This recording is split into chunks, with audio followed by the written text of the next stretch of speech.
আসসালামু আলাইকুম প্রিয় বন্ধুরা, আরেকটি নতুন ভিডিওতে আপনাদের স্বাগত জানাচ্ছি। আমার আজকের ভিডিও ক্যালসিয়াম বোনাক্যাল পি প্লাস। এটি এসিআই অ্যানিম্যাল হেলথ কোম্পানির একটি মেডিসিন। ক্যালসিয়াম আমাদের মানব দেহে যেমন জরুরি এবং গুরুত্বপূর্ণ, তেমনি পশু পাখিদের দেহেও অতি জরুরি এবং গুরুত্বপূর্ণ। এসিআই কোম্পানির এই Bonacal P plus calcium 1 litre, 3 litre এবং 5 লিটার ও 10 লিটার বোতলে, প্লাস্টিক বোতলে বাজারে পাওয়া যাচ্ছে। চলে যাব বিস্তারিত আলোচনায়। তার আগে আপনাদের কাছে ছোট্ট একটি রিকোয়েস্ট, আমার চ্যানেলে নতুন হয়ে থাকলে চ্যানেলটি সাবস্ক্রাইব করে দিন, লাইক দিয়ে পাশে থাকুন, শেয়ার করে আপনার বন্ধুদের দেখার সুযোগ করে দিন এবং সবার আগে নতুন নতুন ভিডিও পেতে পাশে থাকা বেল আইকনটি বাজিয়ে দিন। বন্ধুরা, যে কথা বলতেছিলাম, ক্যালসিয়াম পশুদের দেহে কী কী কাজ করে।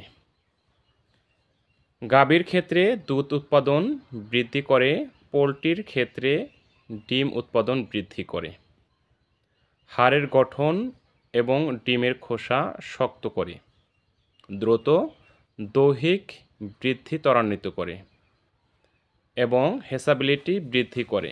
বিভিন্ন প্রকার রোগ যেমন rickets, osteomalacia, Rafael feather, Pika, মাংসপেশির দুর্বলতা, haemoglobin urea, milk fever, ketosis প্রতিরোধ এবং প্রতিকার করতে বোনাক্যাল পি ক্যালসিয়াম ব্যবহার করা হয়।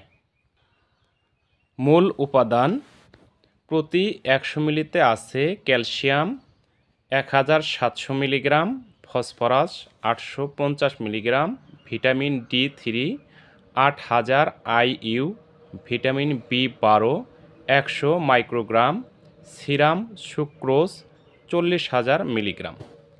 মাত্রা ও প্রয়োগবিধি: গরু এবং ঘোড়া 100 মিলি প্রতিদিন, বাছুর, ছাগল এবং ভেড়া 10 থেকে 20 মিলি প্রতিদিন 2 বার খাওয়াতে হবে।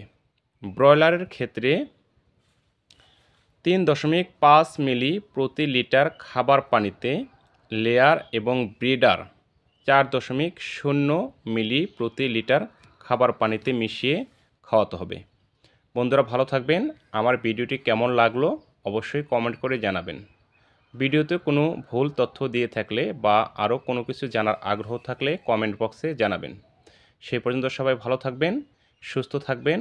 আপনাদের খামারের সুস্থতার জন্য নিয়মিত কৃমিনাশক ঔষধ খাওয়াবেন, টিকা বীজ ব্যবহার করবেন। অসুস্থ হলে সুস্থ পশু থেকে অসুস্থ পশুকে আলাদা রেখে যথাযথভাবে চিকিৎসার ব্যবস্থা করবেন। ভালো থাকবেন। আল্লাহ হাফেজ। আসসালামু আলাইকুম ওয়া রাহমাতুল্লাহ।